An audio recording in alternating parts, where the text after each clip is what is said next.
नमस्कार, मैं संदेश एक बार फिर से स्वागत करता हूं आपका। दोस्तों, जो 25 तारीख को राजस्थान विधानसभा में पाली की जो वोटिंग हुई है, तो उसके बारे में मैंने आपसे कहा था कि वोटिंग होने के बाद में हम जो भारतीय जनता पार्टी के जो विधायक हैं या कांग्रेस के जो विधायक हैं जिन्होंने खड़ा किया था पार्टी ने, उनसे जाके जानेंगे कि चुनाव के बाद में जो वोटिंग हुई है उसके बाद में आप लोगों का क्या कहना है, कितने मत आपको या कितने प्रतिशत से आप लोग जीत रहे हैं या क्या आप लोग क्या समझ रहे हैं इस बारे में।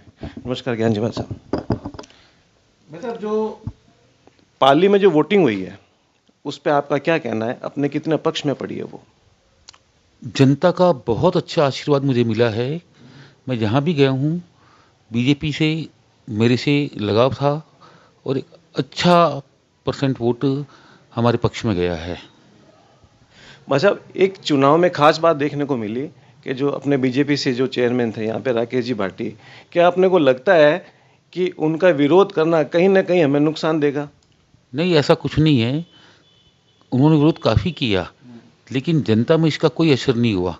उल्टा दूर होने से कहीं न कहीं मुझे नुकसान नहीं हुआ, क्योंकि जो पाली शहर की दुर्गति हो रखी है, अगर मेरे साथ होते तो मैं भी उसका ज़िम्मेवार होता। पर जनता को पता है कि ये काम चेयरमैन का होता है, विधायक का नहीं होता, और जनता ने इस बात को मानकर उसकी वजह से कहीं मेरे नुकसान की संभावना मुझे लगती नहीं, बल्कि चाहे कितना भी विरोध किया उसने। भाई साहब, जार्डन में प्रधानमंत्री मोदी जी की रैली थी, तो क्या आपको लगता है कि जो मोदी जी की रैली हुई है उसके बाद में अपने को कहीं ना कहीं उसका फायदा हुआ है? निश्चित रूप से मोदी जी जनता के लिए एक सर्वमान्य नेता है। जहाँ मोदी जी आते हैं, एक अच्छी संख्या में जनता का जुड़ाव बीजेपी के पक्ष में स्वतः ही हो जाता है। अच्छा भाई साहब, आपको क्या लग रहा है कि जो ये वोट पड़े हैं उसमें गांव में आप ज़्यादा लीड ले रहे हैं या शहर में ज़्यादा लीड ले रहे हैं? आपको कहाँ क्या दिख रहा है ज़्यादा? आपने मेरे पिछले चुनाव परिणाम देखे होंगे, दोनों जगह मुझे लगभग लगभग बराबर लीड मिलती है। बराबर लगभग ये 4 चुनाव का आंकड़ा है। दोनों जगह मुझे अच्छा समर्थन मिल रहा है, अच्छा आशीर्वाद मिल रहा है मुझे। अच्छा भाई साहब, इस चुनाव में एक नई बात देखने को मिली थी जो अमूमन आपके मुंह से निकलती नहीं है। मैंने जो पिछले विधानसभा चुनाव देखे हैं, इस बार वोटिंग से 4 से 5 दिन पहले आपकी सभाओं में एक नारे लगते थे कि अगर बीजेपी जीतती है तो जय श्री राम के नारे लगेंगे और अगर कांग्रेस जीतती है तो भारत तेरे टुकड़े होंगे के नारे लगेंगे। तो आपको क्या अगर लगता है कि जो मुसलमानों के जो वोट थे आपके, कहीं ना कहीं उसमें नुकसान होगा आपको? नहीं, हम मुसलमानों के बिल्कुल खिलाफ नहीं है। हम तो सिर्फ जो देश विरोधी गतिविधियां करते हैं उनके खिलाफ है। ऐसा नहीं कि मुसलमानों के हम खिलाफ है। मुसलमान मेरे आज भी काफ़ी संख्या में, बड़े संख्या में मरी जाए हैं। जय श्री राम तो सबके लिए, भाई पूरे विश्व में जय श्री राम का नारा लगता है। कई ऐसे मुस्लिम देश होंगे जहाँ राम को भगवान के रूप में पूजा जाता है, तो ऐसा इसका कोई असर होना नहीं है। हम तो सिर्फ राष्ट्रवादी जो मुसलमान हैं हमारे साथ थे और उन्होंने अच्छा समर्थन दिया मुझे। अच्छा, इस बार कहीं आपको ऐसा लगा कि राकेश भाटी के अलावा पार्टी में कहीं और भी आपको विरोध का सामना करना पड़ा हो, या कोई एकदम से खुल के सामने नहीं आया आपके साथ में जितना आप आशा कर रहे थे? हाँ, 2-4 लोग जो खुल के सामने नहीं आए। ये चलता है राजनीति में, जो टिकट के दावेदार होते हैं कहीं न कहीं उनके मन में मायूसी रहते हैं, जुड़ते नहीं हैं। तो ऐसा कोई बड़ा बड़ा ऐसा कुछ भी नहीं है। 2-4 लोग नहीं आए तो सैकड़ों नए लोग जुड़े भी हैं वापस, तो उसका कोई असर होने वाला नहीं है।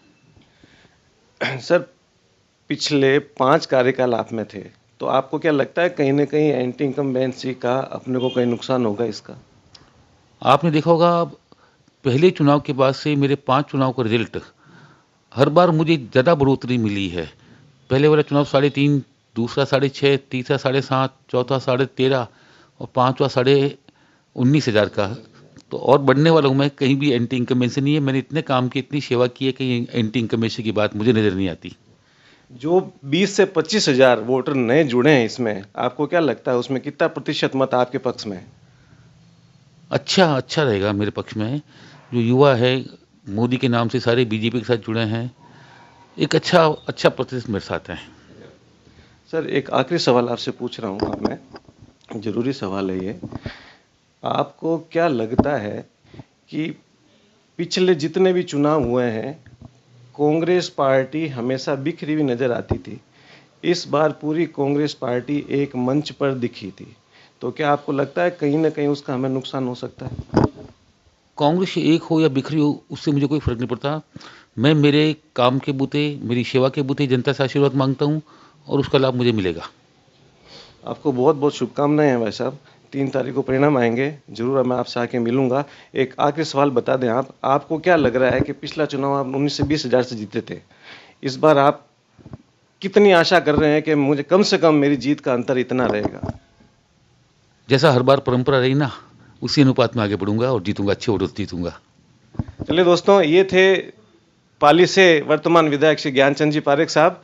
दोस्तों, मैं आपको आज शाम को एक वीडियो बना के पोस्ट करूंगा, उसमें आपको ये अनुमान लग जाएगा कि पाली से कहीं न कहीं कितनी लीड किस पार्टी के प्रत्याशी को मिल रही है। आप लोग ये वीडियो ज़्यादा से ज़्यादा शेयर करें। जय भारत, जय हिंद।